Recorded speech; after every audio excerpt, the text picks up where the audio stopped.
What's up, guys, and welcome to the first Nani Network short. On these episodes, me and Shay are going to be talking with you guys about various small topics. It could be character analysis on a specific character, it could be a small versus battle, or it could be us tracking ongoing series like the one we're doing today. We're going to be talking about Season 2 of Fire Force. Boop, boop, boop. Get fired on these bitches again. Season 2 of Fire Force just dropped, and if you watched our episode 2, you would have seen that me and Shay, well, you would have heard that me and Shay thoroughly enjoyed that anime. It was popping. It was everything that we needed. And they came back with season 2, and we are going to be doing the first 5 episodes. We'll be tracking these episodes by 5. And let's hop right into it. Season 2. All right, so let's catch you up. So we ended season 1 with a couple of revelations. One of those being that not only is Shinra's mom still alive, but she was actually the demon infernal that he saw the night that his home was burned down, and he assumed that his family was dearly departed. So that happened. We see that the captain from Company 1 was fully aware of this the entire time, as Shinra suspected. Word. And, we know that the evangelists are basically... they're plotting, right? Like, there was no secret behind that, but now we know that key to their plans are the pillars, these 8 pillars of Adola. So that's kind of where we ended season 1. Now in season 2, we're 5 episodes in, and already we've seen 2 major attacks on the city. Now, this is a very small, patch of land area, right? So the bad guys, the evangelists, they are just showing a whole ass this season, because the very first attack we saw in episode 1, where it was like this demon infernal with this crazy setup. Like, he had 5 hearts. He was like huge. 24 stories tall. Yeah. Like, absolutely bananas, fucking them up. And it wasn't nothing for our team to take care of, though. Like, I'll just say that. Like, they've been so much more theatric and cinematic in this season. But those 2 attacks were like fucking crazy. Another one, like, they literally started sparking fires, like bombing areas of the city at random. In the second attack, they were just like, oh, that one, the first one was just a little warm up, but in this second one, it was a lot less powerful infernals, but it was just so much of them. Yeah, they were actually going around actively turning people into infernals with the chimera ants that we saw from season 1. And like, it's just like, boom, everyone's turning into an infernal. You don't know what the fuck's going on. And then boom, here comes another demon infernal. It's like, yikes. And it's a very challenging situation we put in, especially for Company 8, who is the company that we follow, because they only have like 10 members, if that, and like, 8 or 10. 10 members, and like about 7 of them are actual second generation and up. And like one of them, I was gonna say 2 of them are useless, but Vulcan pulls his weight where he can. But the sciences, essentially, like, he's the brains, right? He's not the muscle, so that's like one man already that's like off the front lines. Right. So Vulcan's at least a tough guy. So when you're fucking up the whole city and it's 8 motherfuckers that can help, you're kind of pressed for support. Yeah, this season, like, they kind of blatantly tell Obi that he's not gonna have support. Like, they're not taking the threat of the Knights of the Ash and Flame or the White Coats, I believe they're also referred to as the White Clad, as seriously as they should. And he's like, I'm all here for you pursuing this, but it's just gonna be you pursuing it. Anything you call in would be a fake. Like, you'd have to call in a solid. This shit is so fucked up when At that they do point, this. I quit. It's like, I'm working for the betterment of everybody, you jackass. What the fuck? Like, they really made it sound like they were doing him a favor. It's like, yeah, we're allowing you to still pursue If the whole city goes up in flames, I'm sorry, is that a me problem or is that a we problem? But, if one thing this show has, it has that. Something else we've noticed this season is that they're like really highlighting the pillars of Adola. We meet the first pillar, quote unquote. If you knew Shinra's the 4th pillar and Sho's the 3rd, and we kind of knew that, and I kind of speculated in our other episode that Haumea, she was a pillar herself, and boom, she was. Yes, and so Haumea's the 2nd pillar. She's the 2nd, and then the first pillar out the gate, first episode is like haunting. No, 2nd episode is like haunting fucking Shinra. So we meet the first pillar, and she announces to us that the 5th pillar is about to be born. So that is where we kind of like, that's what sparks the second attack. And we're kind of like figuring out more about that fifth pillar. Yeah, so they start the attack on the city so that they can kidnap her. And I'm just like, y'all are such assholes. Just like, no choice. Fuck it. Let's just go grab her. We know where she at. But, you know, the first pillar, it doesn't seem to show us that like she works with the Knights of the Ashen Flame. I think she's independent. Yeah, she's an independent cause. She's just here for the havoc. She's like, I'm gonna fuck with all y'all. Because like, you know, she fucked with the fifth pillar at first. It's like weird, but they're really like showcasing that. And if you guys watch theme songs like I do, once we got to that episode where they kind of let us know like, okay, they're the pillars. They really highlighted. They did mention that there were 8 pillars before. Now that I reflect on it, but I'm like, it wasn't highlighted like this. And in the theme song, you'll see they have like, you know, in order, the first pillar, Haumea, Sho, Shinra, and now the fifth pillar highlighted. And then they have 3 more pillars blacked out. So I don't know if we're going to meet them this season, but probably not this arc. That's why they're not showing them. But I don't know, within season 2, it could have multiple arcs if we're going to meet the other pillars. But I feel like Fire Force isn't shy about their story progression. So I'm hopefully optimistic that they will reveal the remaining 3 pillars this season. Word, because right? it's like kind of like, you know, there's it's really a little uncouth to put them in the theme song. It's uncouth to put them in the theme song and then not show them at some point this season. And, you know, for me, it's amping me up because it kind of brings me back to what I locked in. And it's that, you know, there's some sort of ulterior motive once they get all 8 of those pillars together.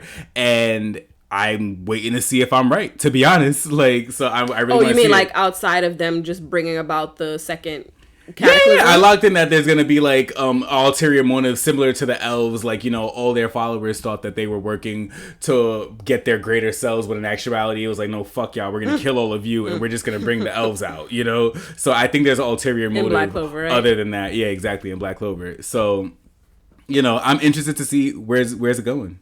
Right, so with all of these challenges coming up, obviously the characters do need to get like their little power boost now. Look at them! Oh, the little small things. So, well, let me not call it little because it is impressive. Turn it up. How they have grown. Yeah, we don't know how much time has passed since we last saw these guys. I want to say that I'm impressed. That the timeline is like it wasn't any time skips. It wasn't any time jumps, but like we don't know if it's been like a couple of weeks, a couple of days, like that kind of thing. But already I wouldn't put it past maybe like, because Shinra was healed. I would maybe give it a month. Maybe they did a month or a month and a half. Could be. But we also know that they're not shy about like you can have Shay a whole just broken... looked at me like, what? Shay, yeah, look at the point she was about to make. Exactly. Anime will heal him real quick. She looked at me like, what? Stupid quick, because you will fully have a broken leg one episode, the next episode they're like, all right, guys, put me on, put me on the case, like exactly. Step toe heel and step toe shuffle. So. Whatever, we don't know how much time has passed, but they have improved as a team. One, I will say, in working with each other, was that like teamwork, sportsmanship. But they've gotten really good. Not that they sucked, but remember, a lot of these people are just new additions to this team. So for them to have gotten it together to me as fast as they have, and to be able to work with, you know, basically the progression was real. They have a lean team and they utilize everyone's strengths in a way that I appreciate. I'm really happy to see that what my prediction was also came true, which is Vulcan leveling up the team. So he gave them some really cool gear. The scientist is pulling his weight, and then we see Shinra. Elijah actually pointed this out. So in the opening, we see Shinra use a new move, but you know, sometimes a lot of these openings can be closing.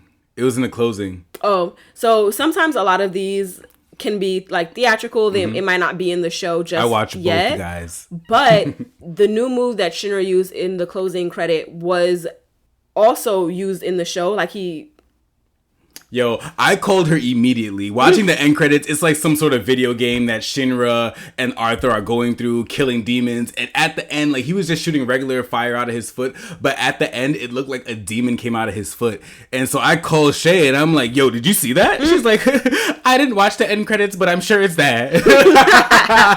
But I was like, yo, that has to mean something. There's no way that they would just put that there as some random fucking factoid that there's a full demon with the face. It looked like a dragon head.